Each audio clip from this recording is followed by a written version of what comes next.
Bunyog, bunyog, halikan na kasama ka.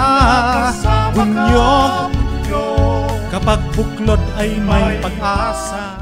Recognize. Magandang umaga po. Dahil po sa change of leadership sa Senate, nakikita ba ng House ng pagsusulong ng economic chacha, amendments of the RTL and other LEDAC priority measures ay magiging smooth yung pagsusulong nito dahil si former Senate President Juan Miguel Zubiri, aminado siya na kaya siya natanggal dahil hindi niya ma-deliver ang gusto ng PBBM administration sa mga priority measures. What is your reaction to Senator Zubiri's statement that he resigned as Senate President because, as he claimed, I failed to follow instructions from the powers? That be simple as that, like yung hearing ni Senator Bato na nagtuloy-tuloy. Tingin niyo ba hindi na magiging independent ang Senate under Senate President Chis Escudero? May call kasi si former Senate President Migs na may ilan daw mga senador na nanghingi ng concession kaya baka mawala yung independence ng Senado. Okay, isa-isahin natin. First, the decision made by the Senate yesterday on their leadership change is a collective decision by the majority. In any house, whether it is the House of Representatives or of the Senate, it is a numbers game. And that numbers game is based on trust and confidence. And what was shown yesterday in the Senate, a majority of the members of the Senate gave their trust and confidence to their new Senate President, Chis Escudero. So, kung analyze ko anong nangyari doon, sa pagkakaintindi ko, maraming mga senador, meron silang gustong mga isulong na mga batas o panukala na sa tingin nila ito ay mangyayari under a new leadership, which in this case they chose a colleague of them which they put their trust and confidence with the as Senate President Chis Escudero. So yun po yung take ko dyan. So I am very optimistic that with this new leadership in the Senate, Senate President Chis will be unifying.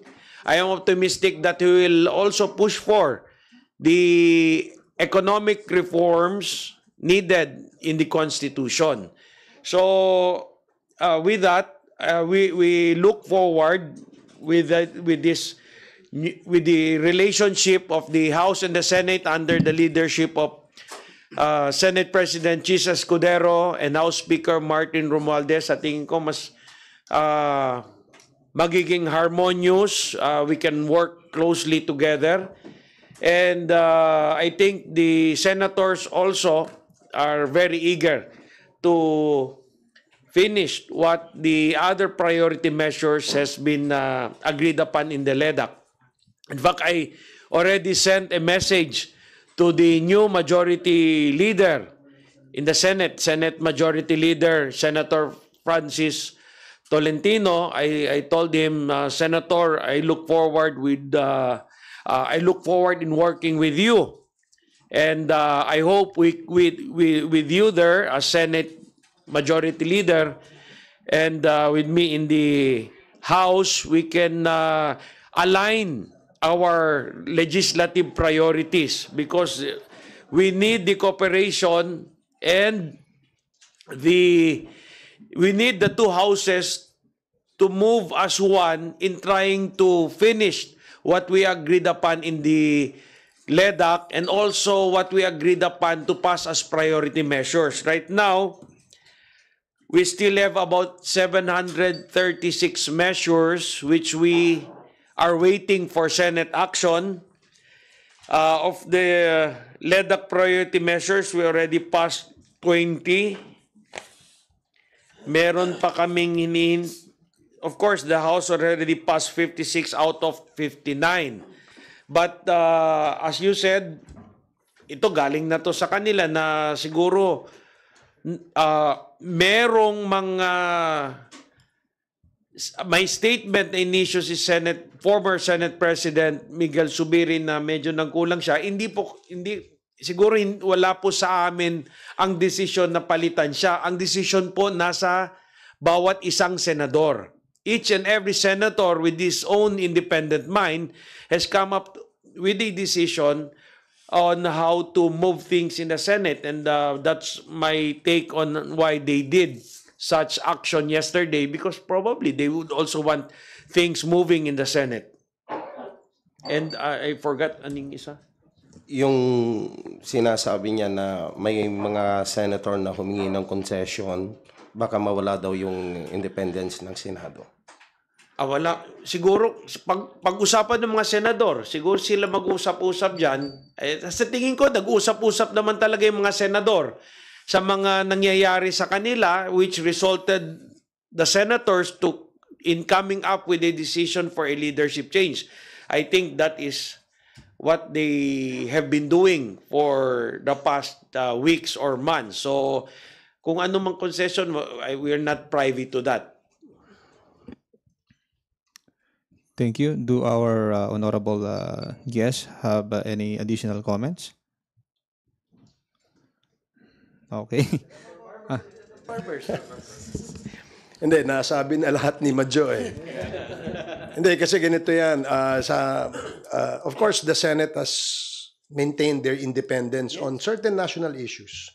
And because of this, each and every member of the Senate will have their own frame of mind or opinion dun sa mga issues na tinatalakay nila ngayon. Ang priority talaga ay magkaroon ng alignment doon sa ginagawa ng lower house at saka ginagawa ng Senate o upper house. Because ang objective naman po ng Kongreso ay i-align yung legislative program doon sa legislative agenda ng ating administrasyon. So kung meron man pong mga gusot na nangyari along the way, doon sa kabilang bahay, siguro may kanya-kanya silang rason. That we don't know. But we've seen how the Senate has worked. We've seen how under the leadership of Senator Mig Subiri, they have produced bills that were passed on third reading as well in the same way that the House did, in alliance or in accordance with the President Marcos's legislative agenda. So, in fairness, medyo maganda naman ang although maaring nagkaroon siguro ng konting gusot sa kanila na yon, Kung bakit nagkaroon ng palitan ng leadership, sa kanila na rin yon. But we'd like to give them that independence on that particular issue. Now, doon sa charter change o doon sa economic chacha, sa tingin ko, nagpa-public consultation pa lang naman sila sa ngayon. And all these public consultations they did all over the country probably have helped the senators frame their opinion or come up with their opinion on that issue. Ang pinag-uusapan ho natin ay economic chacha. Wala hong pinag-uusapan dito na i-abolish ang Senado o gagalawin yung ating mga political provisions ng ating saligang batas. So napaka-importante ho na mapaliwanag sa ating mga kababayan na ang ating intensyon ay para ho bigyang palawakin yung pag-iimbita ng mga investor dito sa ating bansa nang sa ganun ay makapagbigay po ng trabaho sa ating mga kababayan. Yun lamang po ang objective at layunin nitong economic chacha na ito. And I am sure the senators have already probably have their own decision on this when it comes to a point that they will decide whether to vote for this or vote against this. Thank you, sirs. Are you done with your questions, Vic?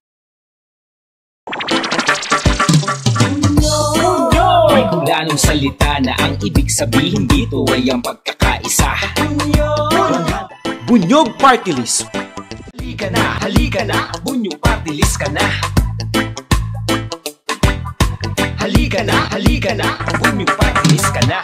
Sa susunod, ang atinang suportahan, Bunyog Party List, nagtataguyod ng katotohanan, lumalaban para sa bayan.